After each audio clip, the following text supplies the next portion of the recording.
I never thought I'd end up in a situation like this. Julia and I had been married for 8 years, and I always thought we had a good thing going. Sure, we had our ups and downs like any couple, but I genuinely believed we were solid. We had a nice house, good jobs, and we're even talking about starting a family soon. Looking back now, I feel like such an idiot. The signs were there. I just didn't want to see them. It all started about 6 months ago. Julia had been stressed about work, saying she felt burned out and unmotivated. She was a project manager at a big marketing firm, and I knew her job was demanding. I suggested she take some time off, maybe even consider a career change, but she brushed it off. Instead, she told me she wanted to start seeing a therapist. I thought it was a good idea at first. Mental health is important, and I wanted to support her. But then things started to feel off. First, it was little things. She suddenly seemed to need these long therapy sessions twice a week. She started dressing nicer on those days, like she was going to a fancy dinner, not a therapist's office. When I asked about it, she said it made her feel better about herself. She also started coming home later and later, saying she'd grab dinner or a drink after therapy to process her feelings. I tried to be understanding, but it was hard not to notice how distant she was becoming. Conversations became shorter. She wasn't as affectionate. Even our sex life, which used to be fun and spontaneous, dwindled into almost nothing. One night, she came home around 11 p.m., reeking of perfume I didn't recognize. She was vague about where she'd been and waved off my questions. "It's just therapy, David," she said, her tone sharp and dismissive. "You don't need to micromanage my every move." That night, lying in bed next to her, I couldn't sleep. My mind kept racing. Why was she acting like this? Why did she seem so distant, so secretive? I wanted to believe her, to trust her, but something in my gut told me something wasn't right. And that's when the doubt began to creep in. The days after that sleepless night were a blur. I tried to shake off the paranoia, but it clung to me like a second skin. I told myself I was being ridiculous, that Julia wouldn't cheat on me. She wasn't that kind of person, or at least I thought she wasn't. But the cracks kept growing. One evening, she came home late again, her hair slightly mussed, her cheeks flushed. She tossed her bag on the counter and avoided my gaze, heading straight to the shower. Normally, we talk about our day, but she didn't even ask how I was. I waited for her to come out, determined to bring it up. When she finally walked into the bedroom, her face freshly scrubbed, I asked, "So how was therapy today?" She froze for half a second, just long enough for me to notice. "Fine," she said, shrugging like it was no big deal. "We're working through some stuff about my childhood." "Did it run late? You've been getting back pretty late these days." Her eyes narrowed, her voice defensive. "It's not like I'm punching a clock, David. Therapy doesn't always fit into a neat little box. It's emotional work, and sometimes it takes longer." I nodded slowly, pretending to accept her explanation, but inside, the doubt grew. The next day, I decided to drive by her therapist's office after work. I knew her appointment was at 6 o'clock, and I got there just before. I parked across the street, feeling like some kind of stalker, but I had to know. At 6:10, I saw her car pull into the lot. She got out, dressed in a tight pencil skirt and a blouse that clung to her in all the right places. She was smiling as she walked toward the building. And then I saw him. A man stepped out of the building, tall and well-dressed in a tailored suit. He had that charming, confident air that made my stomach turn. He greeted Julia with a smile that lingered too long. She laughed, really laughed, and reached out to touch his arm. It wasn't the kind of laugh you share with a therapist. It was the kind of laugh you share with someone who excites you. I sat frozen in my car, watching them disappear into the building together. My mind raced with excuses. Maybe he was just being friendly. Maybe I was reading too much into it. But the way she touched him, the way she looked at him, felt like I'd been punched in the gut. I drove home in a daze, my hands gripping the steering wheel so hard they hurt. By the time Julia came home that night, I had plastered on a calm, casual mask. I didn't want her to know I was suspicious. Not yet. "Hey," she said, leaning down to kiss my cheek. Her lips felt cold. "How was your day?" "Good," I lied. "Yours?" "Fine," she said, her answer as rehearsed as ever. And just like that, I knew I couldn't trust her anymore. After seeing Julia with that man, I couldn't ignore the gnawing suspicion anymore. But I also knew I couldn't confront her. Not without proof. If she was cheating, she'd just deny it. I needed evidence, something concrete she couldn't explain away. The next few days, I started paying closer attention. I noticed how her phone was always face down on the table, how she'd get jumpy whenever it buzzed. One night, while she was in the shower, I picked it up. It was locked, of course, new password. I felt sick. She'd never hidden anything from me before. I decided to dig deeper. The first thing I did was Google her therapist. His name was Dr. Ryan Holloway, and he wasn't at all what I'd expected. He wasn't some older guy with glasses and a kind face. No, this guy looked like he belonged on the cover of GQ. He specialized in holistic therapy and had glowing reviews from his clients, most of whom were women. I found his Instagram, and my stomach dropped when I saw a picture of him at a conference, arm casually draped around Julia.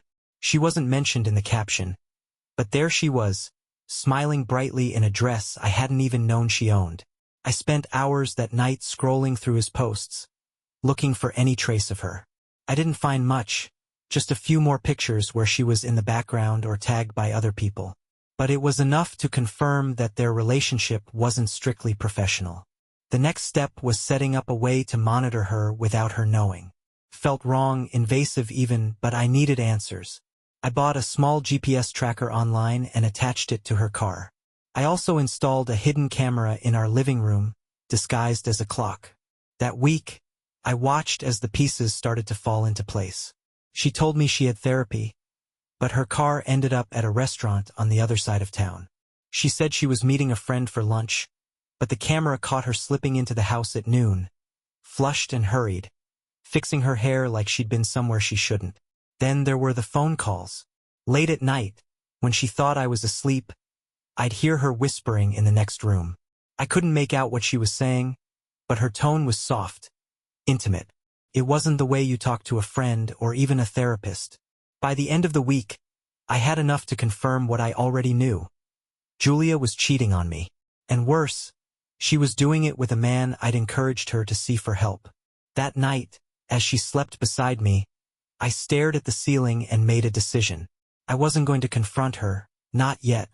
If she wanted to play games, I'd play too. But I'd make damn sure I was the one who won. Once I decided to stop playing the clueless husband, everything became sharper.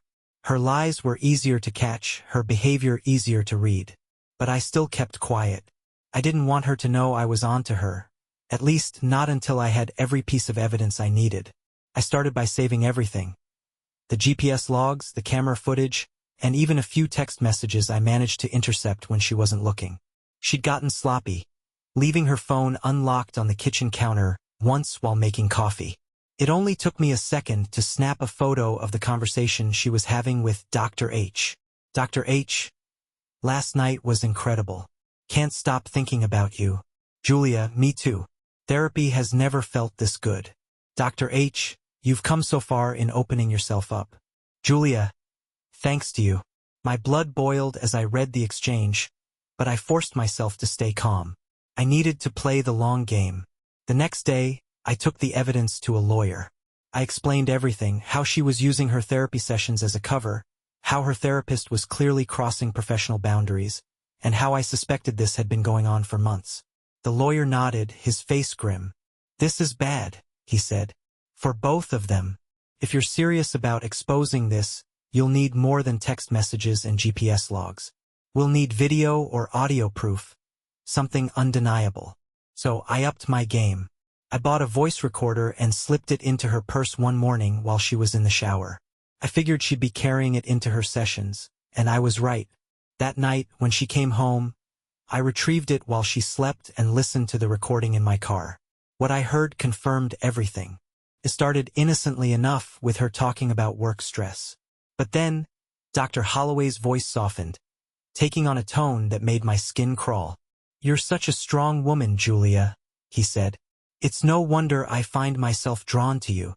I clenched the steering wheel, feeling the rage build as she responded in a breathy, almost flirtatious tone. I feel the same way about you, Ryan. You've made me feel things I didn't think were possible. The rest of the session was worse, filled with thinly veiled innuendo and moments where their voices grew hushed, like they were leaning close to one another. When the recording ended, I sat there in the dark, gripping the recorder so hard my knuckles turned white. This wasn't just cheating. This was betrayal on a level I hadn't thought possible. But now I had what I needed. I spent the next few days compiling everything: the recordings, the texts, the GPS logs, and the video footage. I even included screenshots of Dr. Holloway's public photos with Julia, making sure every piece of the puzzle fit perfectly. And then I set my trap. With everything in place, it was time to put my plan into action. I wasn't just going to confront Julia. I was going to dismantle her web of lies and burn her perfect little fantasy world to the ground. The first step was to arrange a meeting with Dr. Holloway. I booked a session under a fake name, pretending to be a potential new client. I wanted to see the man who thought he could betray me and walk away unscathed.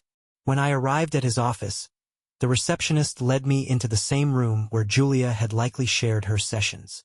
Dr. Holloway greeted me with a warm, practiced smile, the kind that probably disarmed his clients. It made my stomach churn. "How can I help you today?" he asked, settling into his chair. I stared at him, letting the silence stretch until it became uncomfortable.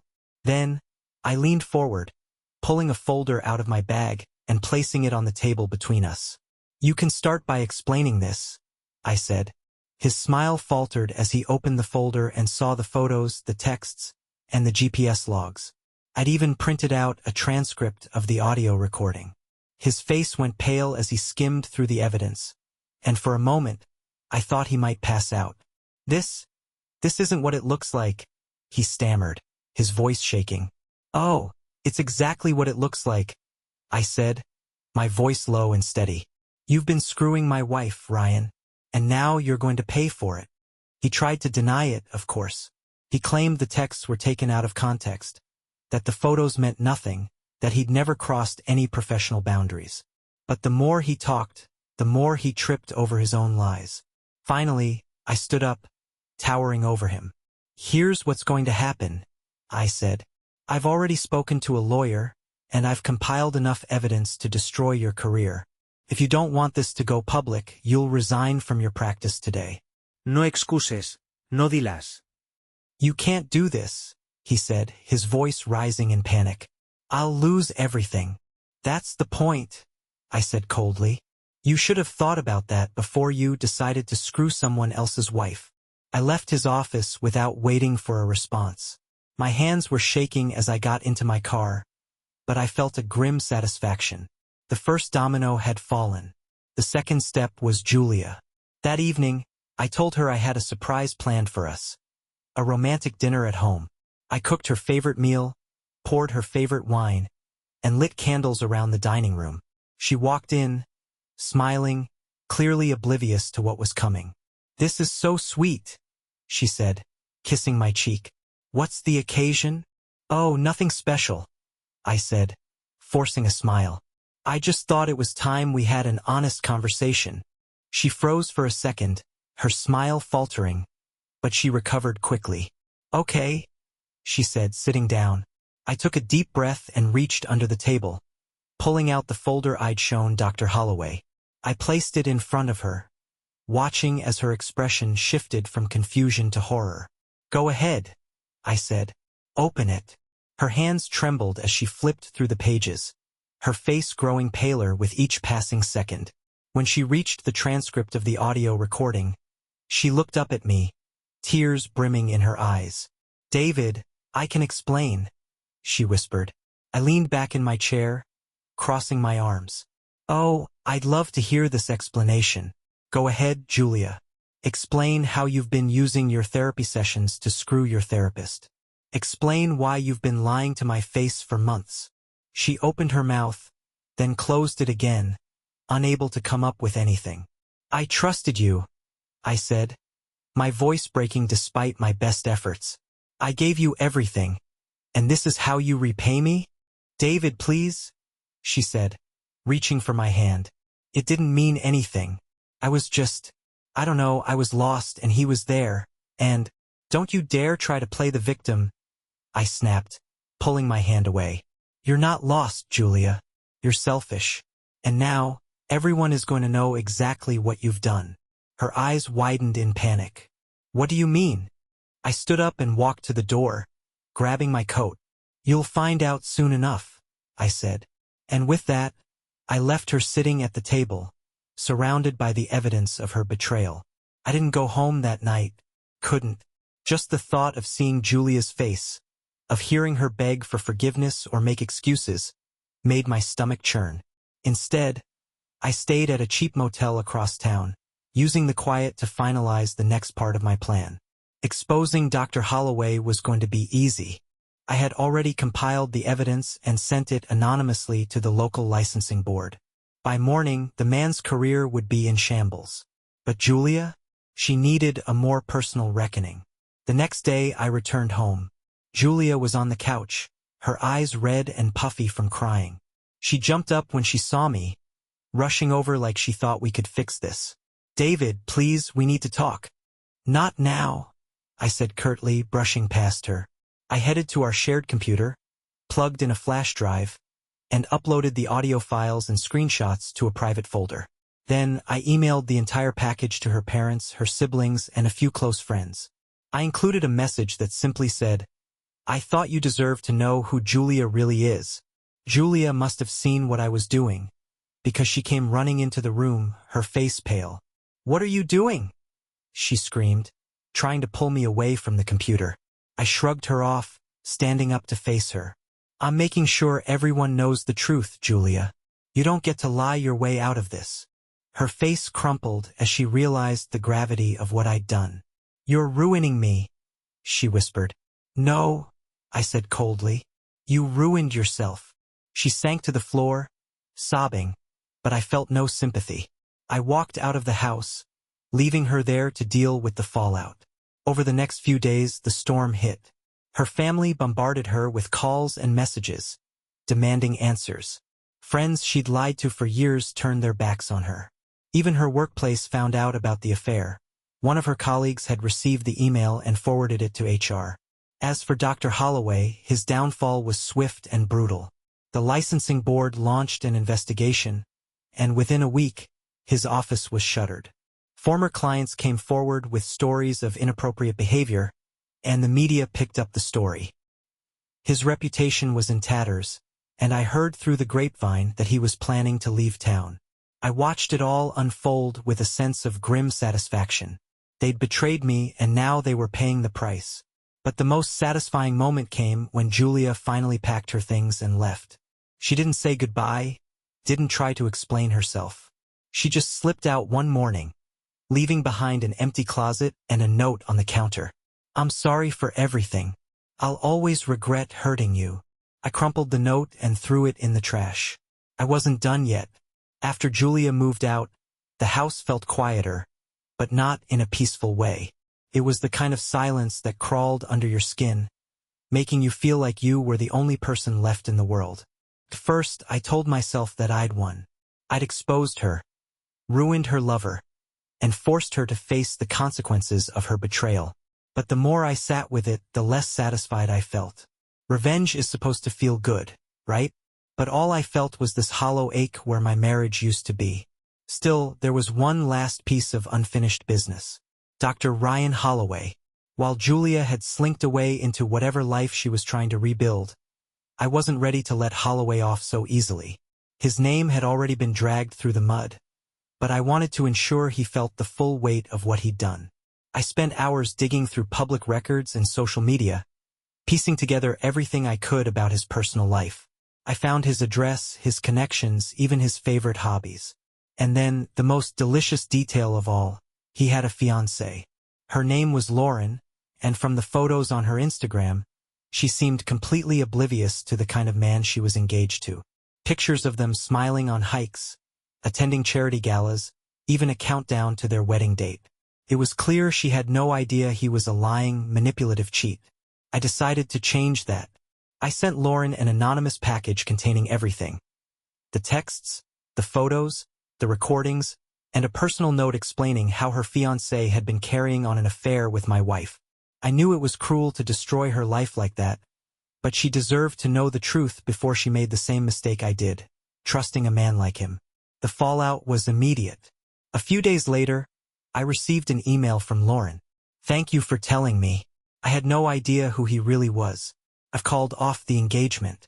I'm sorry for what you've been through, but I'm grateful you gave me the chance to get out before it was too late." Lauren. Reading her words gave me a strange sense of closure. It wasn't happiness, exactly, but it felt like I'd done something right in the middle of all this mess. As for Holloway, I heard through mutual acquaintances that his life had completely unraveled. His fiancée left him, his practice was gone, and he was drowning in legal troubles from the licensing board investigation. Good. Back at home, I started rebuilding my own life. I took down all the photos of Julia and packed away anything that reminded me of her. I threw myself into work, spent time with friends I'd neglected, and even started going to the gym.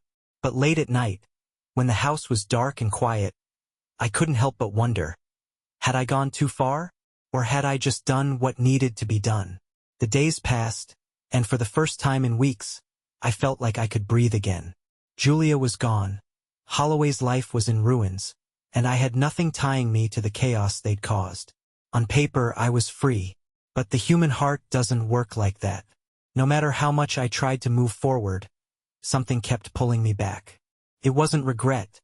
I stood by everything I'd done. They deserved every bit of what they got.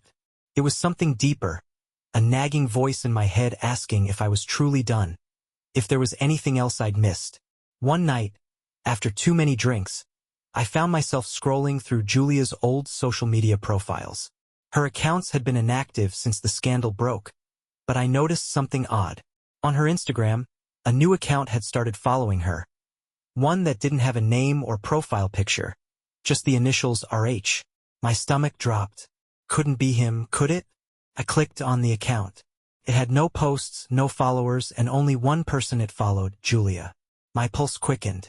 If this was Holloway, what was he trying to do? Was he still in contact with her? Couldn't let it go. I needed to know if they were still connected, if my efforts to tear them apart had failed. The next morning, I hired a private investigator. Felt extreme, but I needed to be certain. I gave him Julia's new address, her workplace, and the details of Holloway's recent fallout. I told him to look for any connection between them, texts, emails, anything. For a week, I waited, my nerves on edge. Every time my phone buzzed, I wondered if it was the investigator with some new revelation. Finally, he called. "You were right to suspect something," he said. "Julia and Holloway have been meeting in secret." My heart stopped. "Are you sure?" "Positive. I've got photos of them together at a cafe just outside the city. They were sitting in a private corner, looking cozy. This wasn't a one-time thing, either. They've met up 3 times in the past week." I clenched the phone so hard my knuckles turned white. Even after everything, they were still seeing each other. After all the destruction, all the pain, they hadn't stopped. "Send me everything you've got," I said through gritted teeth. When the email came through, I opened it immediately. There they were, Julia and Holloway, sitting close, their heads bent together in conversation. In one photo, she was laughing at something he'd said. In another, he was touching her hand. The rage I felt in that moment was unlike anything I'd experienced before. They weren't just continuing their affair. They were mocking me, carrying on as if I didn't exist. I wasn't done. Not by a long shot. I stared at the photos on my screen, my mind racing. The betrayal had gone deeper than I'd imagined. Even after being exposed, humiliated, and losing everything, Julia and Holloway had refused to let go of each other. It wasn't enough to ruin their reputations. No, I needed something final, something that would make them regret every choice they'd made. First, I reached out to a reporter I knew, an investigative journalist who thrived on scandals involving people in positions of power. I sent him everything. The recordings, the photos, the texts, and even the latest evidence of their secret meetings. I made sure to emphasize Holloway's abuse of his position and the ethical violations of their affair. He called me back within an hour. "This is big," he said.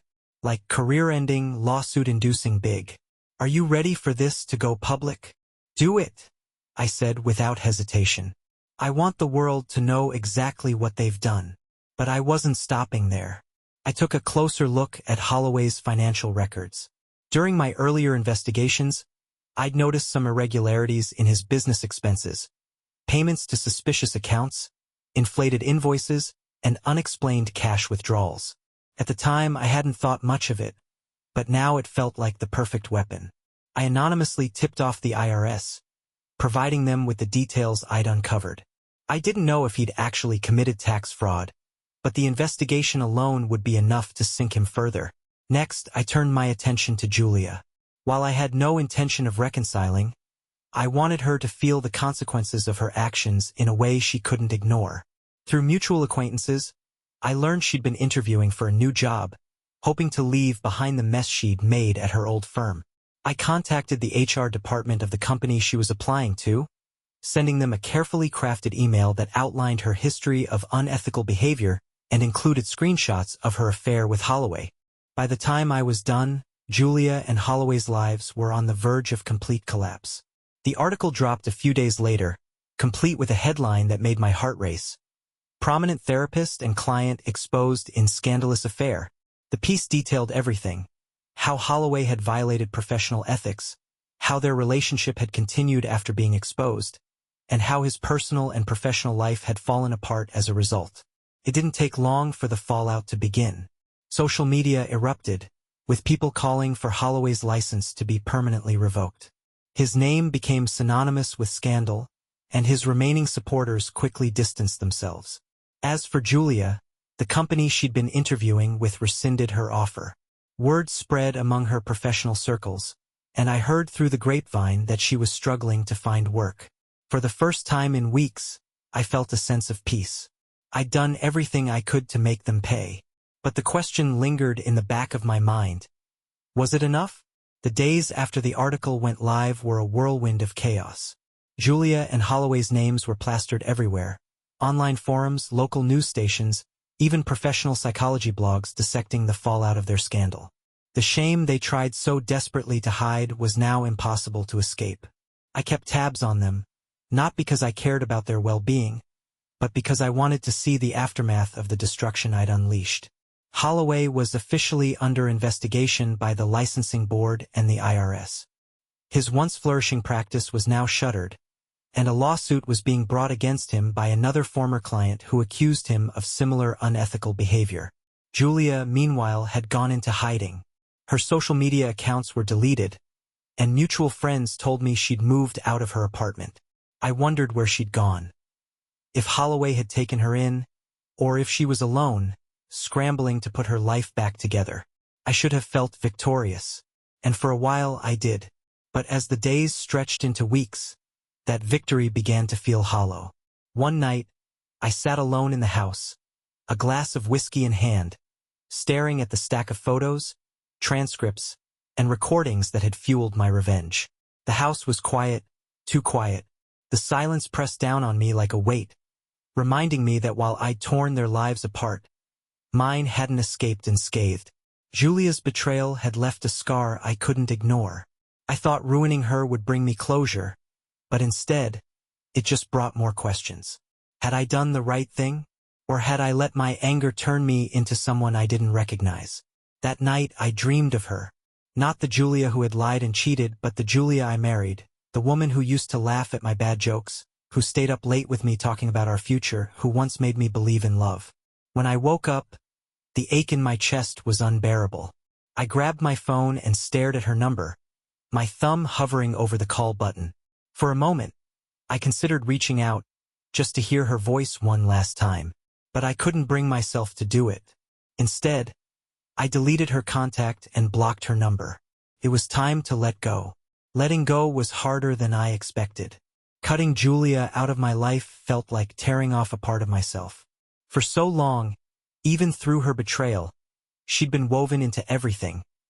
My memories, my plans, my sense of home. But I knew holding on to her, even in anger, would only keep me shackled to the pain. I started focusing on rebuilding. I threw myself into work, taking on extra projects and even volunteering to mentor some of the newer employees. It was a welcome distraction, but the emptiness at home lingered. One weekend, I decided to tackle something I'd been avoiding for weeks, clearing out the last remnants of Julia's things. Her clothes, her books, even her coffee mug with the cheesy slogan, "But first, coffee," sat in the kitchen like ghosts of our past. I packed everything into boxes, one item at a time, forcing myself to confront the memories attached to each piece. The cardigan she wore on our first date, the dog-eared copy of Pride and Prejudice she read every year, the framed photo of us at the Grand Canyon, smiling like we had the world ahead of us. When I finished, I stared at the boxes for a long time, wondering what to do with them. I could have thrown them out, but it felt too final, too cruel. Instead, I left them in the garage, out of sight but not quite gone. That night, I slept better than I had in months. A few days later, I got a call from the private investigator. "I thought you'd want to know," he said. "Julia and Holloway have split. For good this time." I blinked, caught off guard. "What happened?" "Not sure of the details, but she's been staying at a friend's place. Looks like things fell apart after the article and the investigations. She's keeping a low profile now." I should have felt vindicated, but all I felt was a strange sense of pity. Julia had lost everything. Her career, her reputation, her lover. And while I couldn't forgive her for what she'd done, I also couldn't deny the small, broken part of me that still cared. "Thanks for letting me know," I said, hanging up. For the first time, I started to wonder if my revenge had gone too far. A week later, an envelope appeared in my mailbox with no return address. Inside was a handwritten letter. "David, I know I'm the last person you want to hear from, but I needed to say this. I've lost everything. My job, my friends, even him. I deserved it, and I'm not asking for forgiveness. I just wanted you to know I'm sorry. For all of it. Julia." I read it twice, my chest tightening. There was no plea for reconciliation, no excuses.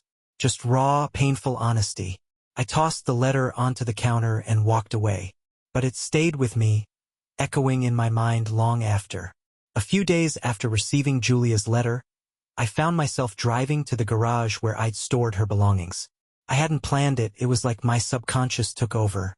I opened one of the boxes and pulled out a photo album. Flipping through the pages, I was hit with memories of who we used to be. Vacations, holidays, quiet evenings at home. Felt surreal, like looking at someone else's life. I closed the album and sat there, staring at the dusty boxes. Part of me wondered if I should return them. But I wasn't ready. Not yet. That weekend, I loaded Julia's boxes into my car. I wasn't sure why, but I felt like it was time to let them go. I drove to her friend's house, where I knew she was staying. When Julia came to the door, she looked fragile, smaller, somehow. For a moment, neither of us spoke. "These are your things," I said, nodding toward the car. She hesitated, then nodded. "Thank you." As I unloaded the boxes, she whispered, "I'm sorry, David." "I know," I said, not unkindly. And for the first time, I felt like I could move on. After leaving Julia's things, I drove aimlessly for hours, replaying everything that had happened. The betrayal, the revenge, the wreckage. It had all left me drained. But as the miles passed, so did the weight on my chest. I realized something important.